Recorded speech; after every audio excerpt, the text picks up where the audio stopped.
Welcome to our Maha Periyava களஞ்சியம் channel. இன்றைக்கி நம்ம மகாபெரிவா மகிமையில் மகாபெரிவால் சொல்லிய பிரம்மசூத்திர பாஷ்ய பாடத்தை பற்றி தெரிந்து கொள்ளலாம். ஸ்ரீமடம் கும்பகோணத்தை மையமாக கொண்டு இயங்கிக் கொண்டிருந்த காலம் அது. மகாபெரிவா பிரம்மசூத்திர பாஷ்ய பாடம் சொல்லிக் கொண்டிருந்தார்கள். ஏராளமான வித்வான்களும் சந்நியாசிகளும் கேட்டு பரவசப்பட்டு கொண்டிருந்தார்கள். ஒரு வித்வான் இடையில் சந்தேக விளக்கம் கேட்டார். பெரியவா 5 நிமிஷம் போல பதில் சொல்லிவிட்டு, பாமதியிலோ பரிமளத்திலோ இதற்கு விஸ்தாரமான பதில் இருக்கு, அதை படித்தால் போதும், மடத்து லைப்ரரியில் அந்த புஸ்தகம் இருக்கு, பார்த்து விடலாமே என்றார்கள். புத்தக சாலை பொறுப்பாளர் ராமமூர்த்தி சாஸ்திரி உடனே அதை யாரோ வித்வான் எடுத்து கொண்டு போயிருக்கார் என்று சொன்னார். இப்போ லைப்ரரியில் இல்லை அப்படின்னு சொன்னார். அந்த சமயத்தில் தெரு பக்கத்தில் பேரிச்சம்பழக்காரன் குரல் கணீர் என்று கேட்டது. பழைய புஸ்தகங்களை போட்டுட்டு சில பேர் பேரிச்சம்பழம் வாங்கியிருப்பா. உடனே போய் அவனிடம் இருக்கிற புஸ்தகங்களை எல்லாம் விலை பேசி வாங்கி கொண்டு வா என்று ஒரு தொண்டரை பெரியவா அனுப்பினார்கள். அவர் ஒரு கட்டு புஸ்தகங்களுடன் வந்தார். அபூர்வமான சமஸ்கிருத புத்தகங்கள் அவை. புத்தக காகிதம் பழுப்பு நிறமாகி விட்டிருந்தது. சாஸ்திரிகளே, என்னென்ன புஸ்தகம் இருக்குன்னு பாருங்கோ என்று பெரியவா சொன்னார். சாஸ்திரிகள் ஒவ்வொரு புஸ்தகமாக எடுத்து தலைப்பை சொல்லி கொண்டு வந்தார். அந்த கட்டில் பாமதியும் பரிமளமும். அவை அத்வைத விளக்க நூல்கள் இவை இருந்தன. பாஷ்ய பாடம் நடக்கும் நேரம் பார்த்து பேரிச்சம்பளக்காரன் வருவானேன், அவனிடம் அந்த புஸ்தகங்கள் இருப்பானேன், அவைகளை விலைக்கு வாங்கும்படி பெரியவாளே உத்தரவு போடுவானேன். இதற்குரிய விளக்கமான கதையையும் நாம் தெரிந்து கொள்ளலாம். கல்வி சக்கரவர்த்தி கம்பருடைய மகன் அம்பிகாபதியும் குலோத்துங்க சோழனின் மகள் அமராவதியும் ஒருவரையொருவர் விரும்புவதை தெரிந்து கொண்ட ஒட்டக்கூத்தர் சோழனிடம் இதை பற்றி கொழுத்துவிட்டார். அரசன் நம்புவதற்காக கம்பரையும் அம்பிகாபதியையும் மட்டும் தனியான விருந்துக்கு அழைக்கச் சொல்லி அவர்களுக்கு அன்னம் பரிமாறும் வேலையை இளவரசியான அமராவதி செய்ய வேண்டும் என்றும் ஏற்பாடு பண்ணினார். விருந்துக்கு அம்பிகாபதி வரப்போவதை அமராவதிக்கும், அமராவதி அன்னம் பரிமாறப் போவதை அம்பிகாபதிக்கும் சொல்லக்கூடாது என்று கூறினார்.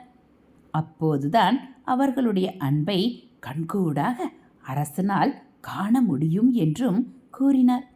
அதன்படியே ஒட்டக்கூத்தர் அரசன், கம்பர், அம்பிகாபதி நால்வரும் விருந்துண்ண அமரவும் அமராவதி அன்னவட்டிலை தூக்கி கொண்டு வந்ததும் இருவருக்குமே பெருத்த ஆச்சரியமும் ஆனந்தமும் உண்டானது. அம்பிகாபதியும் பெரிய கவி இல்லையா, அமராவதியை எதிர்பாராமல் அங்கு பார்த்த ஆனந்தத்தில் கவிதையும் துள்ளி கொண்டு வந்தது. தான் எங்கு இருக்கிறோம், என்ன பின்விளைவு ஏற்படும் என்பதெல்லாம் மறந்து போய்விட்டது இருவருக்கும். இட்ட அடி நோவ எடுத்த அடி கொப்பளிக்க வட்டில் சுமந்த மருங்க செய்ய என்று அம்பிகாபதி ஆரம்பித்ததும் அமராவதியின் பாதம் கொப்பளித்ததோ இல்லையோ, அரசனின் கோபம் கொப்பளிக்க ஆரம்பித்தது. கம்பரும் மைந்தனின் தகுதியில்லா அன்பால் நிலை குழைந்து போனார். பிள்ளை இன்னும் எதையாவது பாடி மன்னன் அவனுக்கு அங்கேயே சமாதி கட்டிவிடுவானோ என்ற பயத்தில் வாக்தேவியான வாணியை சரணடைந்தார். பிள்ளை ஆரம்பித்த கவிதையை தான் முடித்து வைத்து அவனையும் இளவரசியையும் சுதாரித்து கொள்ள வைத்தார். இட்ட அடி நோவ எடுத்த அடி கொப்பளிக்க வற்றில் சுமந்த மருங்க செய்ய கொட்டி கிழங்கோ கிழங்கென்று கூவாய் நாவில் வழங்கோசை வையம் பெறும் என்று முடித்தார். ஒட்டக்கூத்தரோ மன்னருக்கு தூபம் போட்டு அம்பிகாபதி பாடியது அமராவதியை பார்த்துத்தான் என்றதும், கொட்டி கிழங்கு விற்கும் கிழவியின் குரல் கேட்டுத்தான் என் மகன் பாடினான் என்று கம்பர் சொன்னதும் அரசன் ஆட்களை அனுப்பி வீதியில் கொட்டிக்கிழங்கு விற்கும் பெண் யாராவது இருந்தால் உடனே கூட்டிக் கொண்டு வரச் சொன்னார். சதா தமிழ் என்னும் அழகால் தன்னை மேலும் அழகுபடுத்தும் தன்னுடைய பக்தனான கவி சக்கரவர்த்தியை கலைமகளான சரஸ்வதி தன் அனுக்கிரக அழகால் அக்ஷணமே காப்பாற்றினாள். கொட்டி கிழங்கு விற்கும் கிழவியாக சாக்ஷாத் ஜெகன்மாதாவான சரஸ்வதியே வந்துவிட்டாள். காவலர்கள் அவளை அழைத்து வந்து மன்னன் முன் நிறுத்தியதும் கம்பனின் கவிதைக்கு எதைத்தான் தரக்கூடாது, கொட்டி கிழங்கு தரட்டுமா என்று அவள் கூறியதும் மன்னன் ஒட்டக்கூத்தரை ஓரங்கட்டிவிட்டு தன் சந்தேகம் ஆதாரமற்றது என்று அப்போதைக்கு நம்பினான்.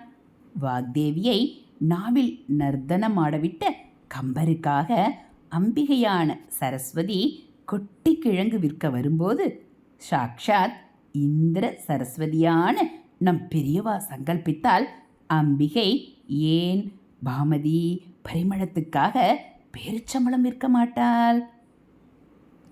ஹரஹர சங்கர ஜெய ஜெய சங்கர, ஹரஹர சங்கர ஜெய ஜெய சங்கர. மகா பெரிவா சரணம். இதுபோல் மகா பெரிவா மகிமைகளை நீங்கள் தினந்தோறும் தெரிஞ்சுக்கணுன்னா நம்ம சேனலை மறக்காமல் சப்ஸ்கிரைப் பண்ணுங்கள். தேங்க்யூ.